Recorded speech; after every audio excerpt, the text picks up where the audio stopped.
Ready. नमस्कार, मैं हूं गुलरेज खान और आप देख रहे हैं बरेली दर्पण। आपको बता दूं, मैं आज मौजूद हूं बरेली के होटल रोहिला पे, जो गांधी उद्यान के जस्ट कॉर्नर पर है। आज ऐसी ही मैं आपको स्टोरी दिखाने जा रहा हूं कि लोगों ने, आपने ये तो सुना होगा, देखा भी होगा कि लोग मदद करते हैं, किसी लाचार की मदद कर देते हैं, या फिर कोई गरीब परिवार से हो तो उसकी मदद करी जाती है। मगर आज एक ऐसी मदद की गई है जो एक मिसाल पेश करेगी बरेली के लिए, बरेली वासियों के लिए। आइए मैं दिखाऊंगा आपको और बात भी कराऊंगा किसकी मदद की है, किसने मदद की है। ये भी पूरी स्टोरी आप जब तक देखेंगे, समझेंगे, तब आप जानेंगे कि किसने किसकी मदद की। क्योंकि आज जहां इंसानियत की बात की जाए, क्योंकि इंसानियत के नाम पे बरेली हमारा, क्योंकि गंगा जमुना तहजीब की बात करी जाती है, तो बरेली हमारा कहीं ना कहीं एक नंबर पर हमेशा दिखाई देता है। यही बरेली की एक पहचान है और बरेली की एक शान है। यहाँ जिस शख्स की मैं बात कर रहा हूँ, जिस इंसान की मैं बात कर रहा हूँ, वो इंसान लखनऊ से ई रिक्शा सफ़र करके बरेली पहुँचा। क्यों पहुँचा ये भी मैं आपको बताऊँगा, मगर पहले आपको उससे मुलाकात कराऊँगा, उससे बात कराऊँगा और पूरी तफसील से आपको समझाऊँगा और उसकी ज़ुबानी, उसी की कहानी आपको सुनाऊँगा। देख सकते हैं ये बोर्ड है बरेली के होटल रोहिला का। यही वो शख्स है, वही इंसान है जो अपने आप में, करीब बात अगर सन 10 की करी जाए तो अपने पैरों पे खुद चलता था। मगर आज एक हादसा ऐसा हो गया, जिस हादसे को जो हादसा उसके साथ घटना घटित हुई, उसके साथ वो पैर जाते रहे और वो पैरों से मजबूर हो गया।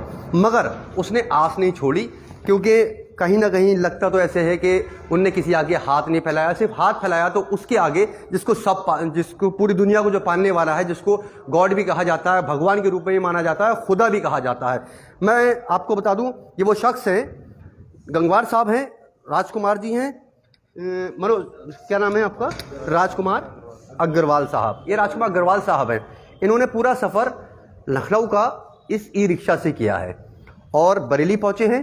अब ये यहाँ से जाके फरीदपुर जाएंगे और फरीदपुर से वहाँ फिर अपने निवास, यानी कि इंदिरा नगर, लखनऊ में इनका निवास है, ये वहाँ पहुँचेंगे। गंगवार जी, आपसे जानना चाहूँगा, आप यहाँ क्यों आए और क्या वजह रही आपको ई रिक्शा से आने की? मैं बदायूं गया था जी, कुछ काम के सिलसिले में जी, वहाँ से लौट रहा था अभी, तो लौटते समय बरेली आया, तो बरेली में रिक्शा डाउन हो गया। तो यहाँ खड़ा था इस आस में कि कहीं चार्ज हो जाए। तो यहाँ मैनेजर साहब हैं और कुछ लोग थे स्टाफ यहाँ के, लोगों ने जो है देखा खड़े हैं बाहर, पूछा तो मैंने बताया। तो यहाँ उन लोगों ने हमारे रिक्शे को लगाया है चार्ज में, चार्ज हो रहा है।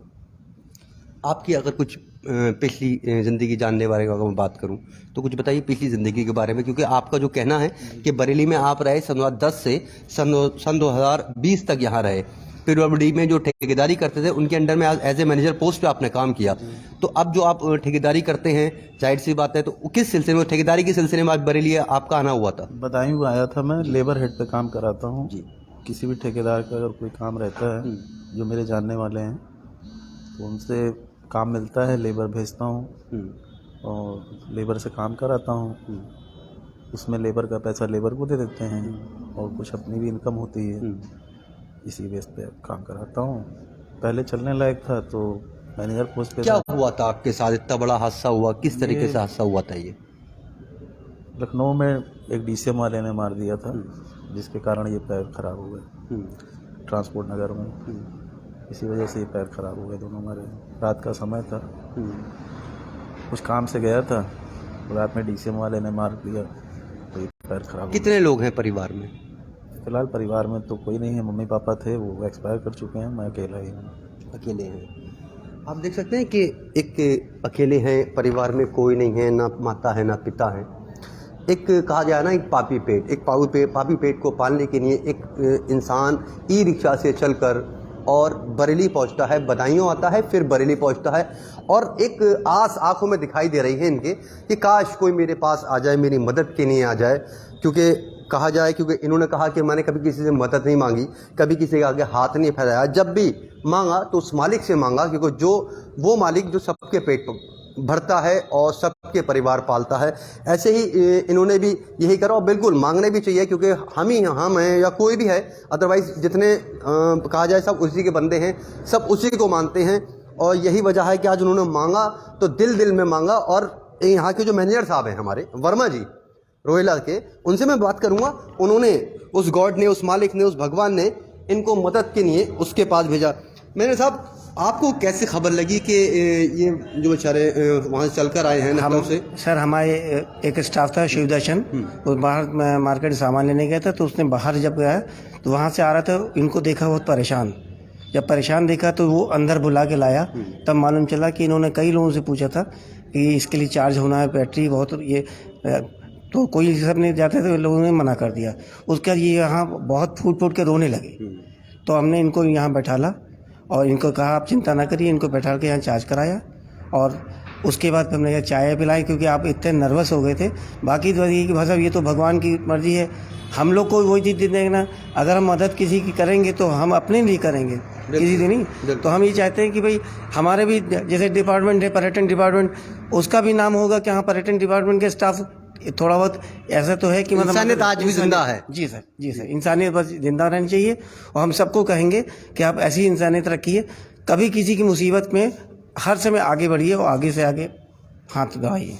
क्या मैसेज देना चाहेंगे बरेली की आवाम को, बरेली की जनता को, कि जिस तरीके से इनकी आंखों में एक आस नज़र आ रही है? मैंने साहब कि शायद मेरे पास, जैसे कि आपने बताया, ये खड़े थे, एक आस नज़र आ रही थी, काश कोई मेरे पास आ जाए, काश, क्योंकि मैं कह नहीं सकता, मैं किसी को जानता नहीं हूँ यहाँ पर, क्योंकि मेरे लिए यह शहर अनजान है, लखनऊ का रहने वाला हूँ। एक आस दिखाई दे रही थी, तो उस मालिक ने आपको एक मददगार बना के भेजा, तो क्या कहना चाहेंगे? क्या हम तो सर यही कहेंगे कि चाहे कोई भी हो, चाहे वो गरीब हो चाहे अमीर हो, है ना, लेकिन अगर किसी को परेशान हो तो उसको कभी किसी को ना मना ना करें, क्योंकि ये वक्त है, वक्त कभी भी किसी का आ सकता है। और अगर मदद करेंगे तो आदमी को ऊपर वाला देख रहा है, हर तरफ आपकी भी मदद करता रहेगा, है ना। और हमको बड़ा आज ये खुशी हुई कि हमारे हाथ से कोई अच्छा काम हो, इससे बड़ी चीज़ क्या है। और अग्रवाल साहब से हम कहेंगे भविष्य में कभी भी हम लोग की लायक सेवा होगी, हम लोग उनके लिए करेंगे। देखिए, आप अभी तो मदद के लिए राजी थे ही थे और अभी मदद भी की, मगर ये भी साथ साथ मैसेज दिया कि अगर मतलब कोई, कि अगर आपको कभी भी किसी चीज़ की कोई ज़रूरत पड़ जाए, कोई मदद पड़ जाए, तो हमेशा हम तैयार हैं। आपको बता दें कि महेश साहब ने हमें कॉल किया और बताया कि ऐसा ऐसा एक यहाँ शख्स है, एक व्यक्ति है जो अपने आप में परेशान है, क्योंकि उसकी गाड़ी जो ई रिक्शा है वो चार्ज नहीं हो पा रही है और उसकी वजह से वो लखनऊ नहीं पहुंच पाएंगे, क्योंकि जब ये आए थे तो कहीं ना कहीं रास्ते में चार्ज करते करते करते करते ये बरेली पहुंचे।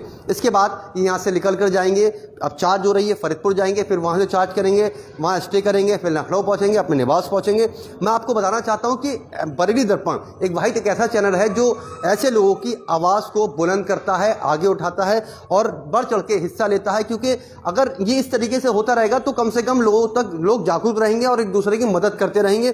आज गंगवार साहब की मदद हुई है, कल मालिक ना करे कोई और परिस्थितियां पैदा हो जाएं, इसीलिए मैनेजर साहब ने ये बात इनको कहा कि अगर कोई परेशानी हो तो आप मुझे कॉल कर सकते हैं। और मैं आपको फिर बता दूं, ये रोहिला होटल है जो गांधी उद्यान के जस्ट बिल्कुल बराबर में है, कॉर्नर पर है।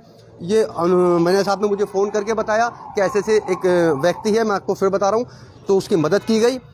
आज मैसेज सिर्फ यही है बरेली दर्पण का कि लोगों को आगे आगे जागरूक हों, आगे से आगे आके हिस्सा लें और लोगों की मदद करें।